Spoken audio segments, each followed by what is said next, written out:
Hey guys, how's it going? It's me, Chris, again, and today we have a 2018 Lincoln MKZ maintenance light reset. Now we are going to use these buttons over here, up, down, left, right, and OK for enter. And we're going to be looking at that screen right there. Go ahead and turn on your car without starting. If you have the push start, go ahead and click once. And if you have the key, go ahead and turn it to the second position without your foot on the brake. Let me focus here real fast. Okay, now go ahead and press OK.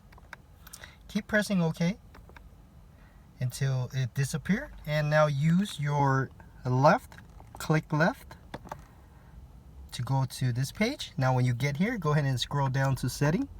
Enter with the OK button. Scroll down to vehicle, enter. And scroll down all the way down until you find oil life reset. Go ahead and enter on that.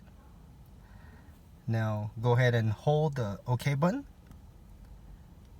And there it is, guys. Make sure you click that like. Thank you for watching, and I'll see you next time. Bye bye.